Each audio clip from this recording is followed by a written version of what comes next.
Assalamualaikum warahmatullahi wabarakatuh. Perkenalkan, nama saya Rasna Nur Fauzia dengan NIM F20 2021 069. Saya berasal dari kelas K2 Farmasi. Sebelumnya saya ucapkan banyak-banyak terima kasih kepada Ibu Citra Dewi karena telah memberikan tugas ini sekaligus menambah wawasan dan pemahaman kami tentang reaksi-reaksi alkil halida. Baiklah, langsung saja kita masuk pada pembahasan, yaitu reaksi-reaksi alkil halida. Yang pertama kita akan bahas tentang pengertian reaksi substitusi nukleofilik. Pada kimia organik maupun anorganik, substitusi nukleofilik adalah suatu kelompok dasar reaksi substitusi di mana sebuah nukleofil yang kaya elektron secara selektif berikatan atau menyerang muatan positif dari sebuah gugus kimia atau atom yang disebut dengan gugus lepas atau leaving group.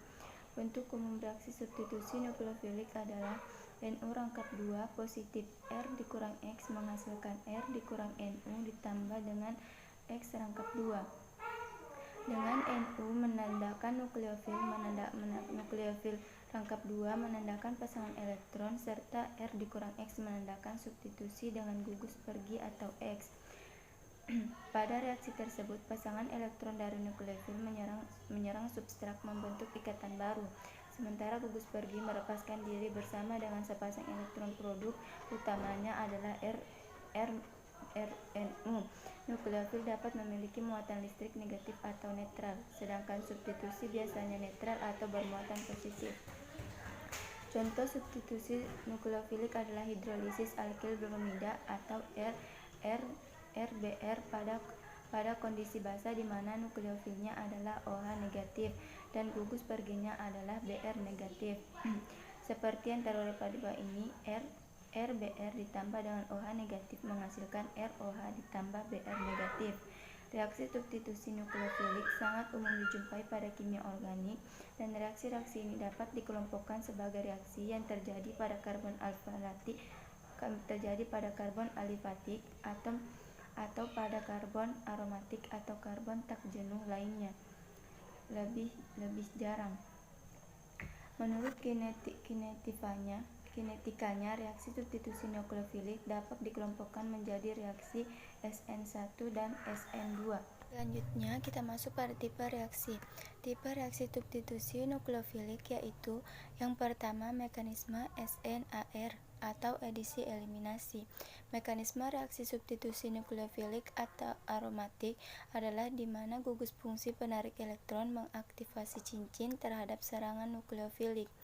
Misalnya jika terhadap gugus fungsional nitro yang menempati posisi orto atau para terhadap gugus pergi halida.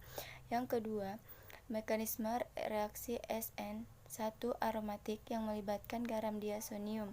Yang ketiga, mekanisme benzuna. Yang keempat, mekanisme SRN1 atau radikal bebas.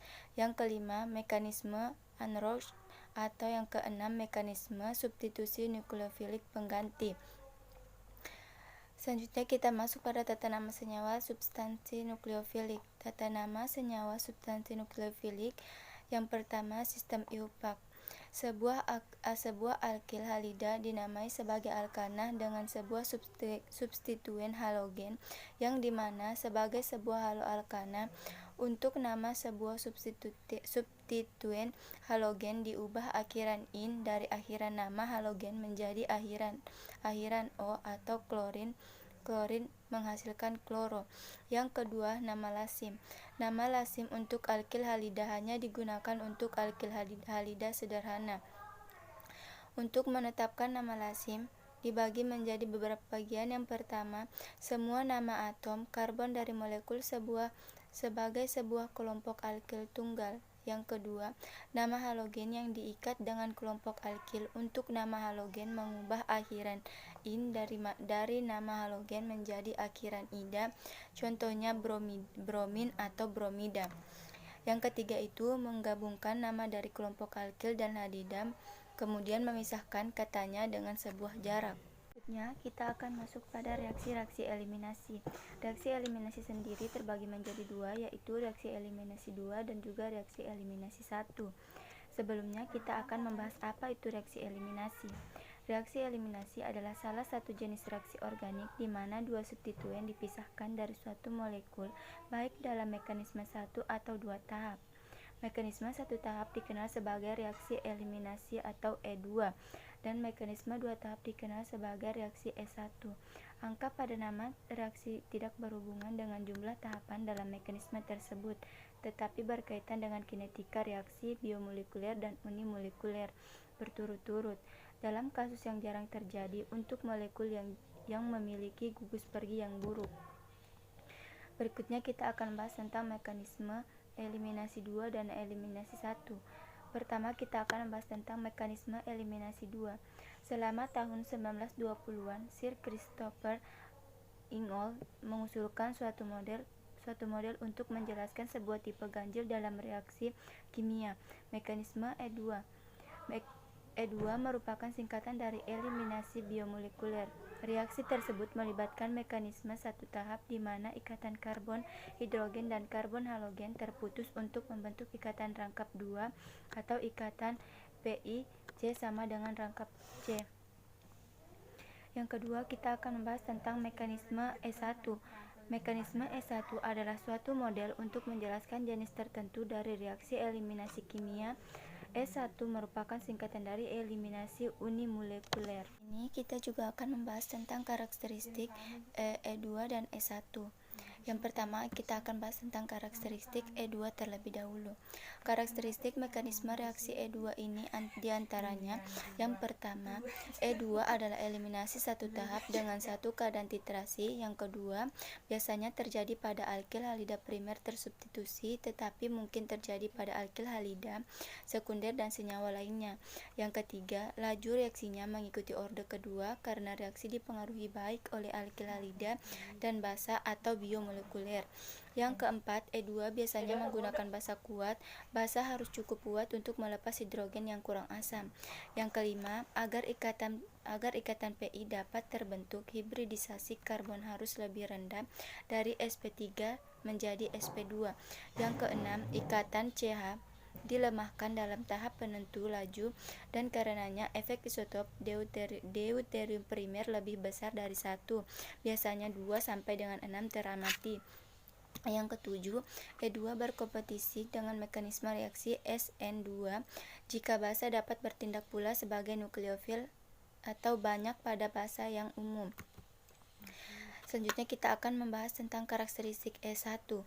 E1 merupakan singkatan dari eliminasi unimolekuler serta memiliki karakteristik berikut. Yang pertama, merupakan proses eliminasi dua tahap, ionisasi dan deprotonisasi. Yang pertama, ionisasi. Ikatan karbon halogen putus menghasilkan zat antara karbokation. Yang kedua, deprotonasi. Karbokation. Yang kedua, E1 umumnya terjadi pada alkil halida tersier, tetapi mungkin terjadi pada beberapa alkil halida sekunder. Yang ketiga, laju reaksi dipengaruhi hanya oleh konsentrasi alkil halida karena pembentukan karbokation adalah tahap paling lambat, alias tahap penentu laju. Karenanya kinetik karbokation orde pertama berlaku unimolekuler. Yang keempat, reaksi biasanya terjadi pada ketiadaan basa atau hanya dalam kehadiran basa lemah atau kondisi asam dan suhu tinggi. Yang kelima, reaksi S1 berkompetisi dengan mekanisme reaksi SN1 karena keduanya berbagi zat antara karbokationik dengan karbokationik yang umum. Yang keenam, efek isotop deuterium sekunder yang agak lebih besar dari 1, biasanya 1 sampai 1,5 teramati. Dan yang terakhir tidak dibutuhkan antiperiplanar. Itulah tadi hasil presentasi saya. Lebih dan kurangnya saya ucapkan banyak terima kasih. Saya tutup dengan ucapan wabillahi taufiq wal hidayah. Wassalamualaikum warahmatullahi wabarakatuh.